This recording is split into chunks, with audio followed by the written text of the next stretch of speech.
നമസ്കാരം, ഭാരത് ലൈവിലേക്ക് സ്വാഗതം. കഴിഞ്ഞ 2 ദിവസമായി കേരളത്തിൽ ഏറ്റവും അധികം ചർച്ച ചെയ്യപ്പെട്ട ഒരു വിഷയം തിരുവല്ല നഗരസഭയിലെ ജീവനക്കാരുടെ റീൽസുമായി ബന്ധപ്പെട്ടാണ്. തിരുവല്ല നഗരസഭയിലെ ജീവനക്കാർ ഒത്തുചേർന്നുകൊണ്ട് അതിൽ 9 പേരോ 8 പേരോ മറ്റോ ഉണ്ടെന്നാണ് എൻ്റെ അറിവ്. അവരെല്ലാം ചേർന്നുകൊണ്ട് ഒരു റീൽസ് ചെയ്യുന്നു. ഈ റീൽസ് സമൂഹ മാധ്യമങ്ങളിൽ വൈറലാകുന്നു.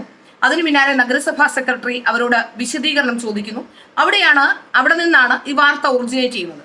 അങ്ങനെ ഈ റീൽസ് വന്ന സമയത്ത് സോഷ്യൽ മീഡിയയിലടക്കം പലരും ഇവരെ അനുകൂലിച്ചുകൊണ്ട് രംഗത്ത് വന്നു. നമുക്ക് ഇപ്പോൾ സോഷ്യൽ മീഡിയയുടെ ഒരു കാലഘട്ടമാണ്. അതുകൊണ്ട് തന്നെ ഇപ്പോൾ എല്ലാം ഓൺലൈൻ ആയി കഴിഞ്ഞു. അതുപോലെ തന്നെ ഇലക്ഷൻ പ്രചരണം അടക്കമുള്ള എല്ലാ കാര്യങ്ങളും ഇപ്പോൾ ഓൺലൈനിലാണ് നടക്കുന്നത്. ക്ലാസ്സുകൾ നടക്കുന്നത് ഓൺലൈനിലാണ്. അപ്പോൾ നമുക്ക് ഓൺലൈനിൽ നിന്ന് വേറിട്ടൊരു ജീവിതത്തെക്കുറിച്ചോ അല്ലെങ്കിൽ മറ്റൊരു രീതിയെക്കുറിച്ചോ നമുക്ക് ചിന്തിക്കാൻ കഴിയില്ല. ഒരു കാലത്ത് കമ്പ്യൂട്ടറിനെതിരെ ഏറ്റവും കൂടുതൽ സമരം ചെയ്തവരാണ് SFIക്കാരെന്നും നമുക്കറിയാം. പക്ഷെ ഇപ്പോൾ എല്ലാവരും ഈ ഓൺലൈനിന്റെ കാലഘട്ടത്തിൽ വീണ്ടും ഓൺലൈനിലേക്ക് മാറിയിരിക്കുകയാണ്. ഏതായാലും നഗരസഭയുമായി ബന്ധപ്പെട്ട നഗരസഭാ സെക്രട്ടറി വിശദീകരണം ചോദിച്ചപ്പോൾ ഞായറാഴ്ചയാണ് റീൽസ് ചിത്രീകരിച്ചത് എന്നാണ് അവരുടെ വാദം. ഞായറാഴ്ച പ്രവൃത്തി ദിവസമാണ്. എങ്ങനെയാണ് ഞായറാഴ്ച പ്രവൃത്തി ദിവസമാകുന്നതിനെ സംബന്ധിച്ച് അറിയില്ല. ഏതായാലും ഞായറാഴ്ചത്തെ പ്രവൃത്തി ദിവസമായ ഒരു ദിവസമാണ് അവർ റീൽസ് ചിത്രീകരിച്ചത് എന്നാണ് മനസ്സിലാക്കാൻ സാധിക്കുന്നത്. അതും ഉച്ചയൂണ് സമയത്താണ് അവർ ഈ റീൽസ് ചിത്രീകരിക്കുന്നത് എന്നാണ് അവരുടെ വാദം.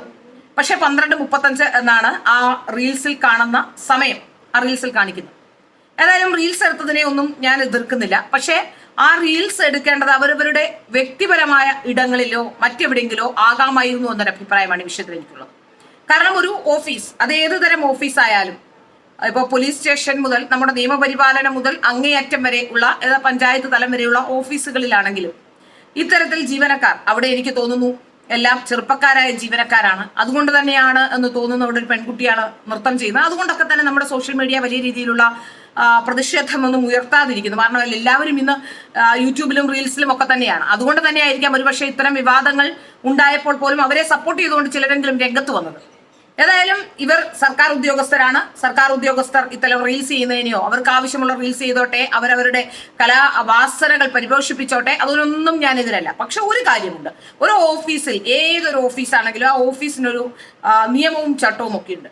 ആ നിയമവും ചട്ടവും ഒക്കെ ലംഘിച്ചുകൊണ്ട് ഏത് സമയത്താണെങ്കിലും, ഓഫീസ് ടൈമിൽ ഏത് സമയത്താണെങ്കിലും ഓഫീസിനകത്ത്, അതായത് ഓഫീസ് വേദിയാക്കിക്കൊണ്ട് അത്തരത്തിൽ റീൽസ് എടുക്കുന്നതിന് ഒരു തരത്തിലും യോജിക്കാൻ കഴിയില്ല. അതായത് ഇപ്പൊ നമുക്കറിയാം, മന്ത്രിസഭ യോഗങ്ങൾ അടക്കം നടക്കുന്ന സ്ഥലങ്ങൾ, നിയമസഭ, പാർലമെന്റ് അടക്കമുള്ള സ്ഥലങ്ങളിൽ ഇങ്ങനെ അങ്ങോട്ട് റീൽസ് എടുക്കാൻ തുടങ്ങിയാൽ എന്തായിരിക്കും അവസ്ഥ? രാജ്ഭവനിൽ റീൽസ് എടുത്താൽ നിങ്ങൾ അത്തരത്തിലുള്ള ഒരു സംഭവത്തെ പ്രോത്സാഹിപ്പിക്കുന്നു? ഒരിക്കലുമില്ല. ഇപ്പോൾ ഇവിടെ NGO യൂണിയൻകാരാണ് അവിടെ ഇത്തരത്തിൽ റീൽസുമായി ബന്ധപ്പെട്ട റീൽസ് ഒക്കെ എടുത്തതും അവരാണ് ഈ റീൽസിന്റെ ഉപജ്ഞാതാക്കൾ എന്നുള്ളത് കൊണ്ടാണ് ഒരുപക്ഷെ കേരളത്തിലെ സർക്കാർ അതിൽ വലിയ നടപടി എടുക്കാഞ്ഞത്, തദ്ദേശ സ്വയംഭരണ വകുപ്പ് അതിൽ നടപടിയുമായി മുന്നോട്ട് പോകാത്തത് എന്നാണ് ഞാൻ മനസ്സിലാക്കാൻ സാധിക്കുന്നത്.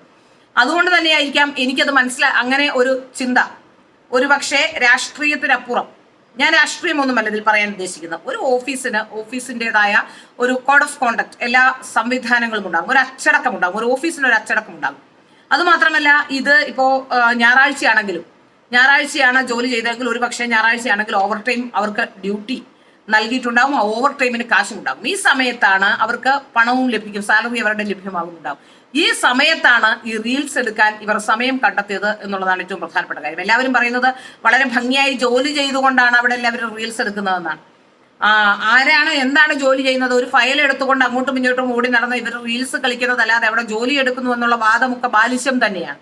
ഏതായാലും രാഷ്ട്രീയം മാത്രം നോക്കിക്കൊണ്ട് NGO യൂണിയൻകാരാണ് അവിടെ ഇത്തരത്തിൽ റീൽസ് കളിക്കുന്നത് എന്നുള്ളത് കൊണ്ട്, റീൽസിൽ ഡാൻസ് ചെയ്യുന്നത് എന്നുള്ളത് കൊണ്ടാണ് ഒരുപക്ഷെ നടപടിക്രമങ്ങളിലേക്ക് നീങ്ങാത്തതെന്നാണ് മനസ്സിലാക്കാൻ സാധിക്കുന്നത്. ഏതായാലും ഈ റീൽസ് ഇനി ചിലപ്പോൾ ഒരുപക്ഷെ മുഖ്യമന്ത്രിയുടെ ഓഫീസിൽ നിന്നോ ഏതെങ്കിലും പോലീസ് സ്റ്റേഷനുകളിൽ നിന്നോ ഒക്കെ വരാനുള്ള സാധ്യതകൾ പോലും മുന്നിൽ കാണുന്നുണ്ട്.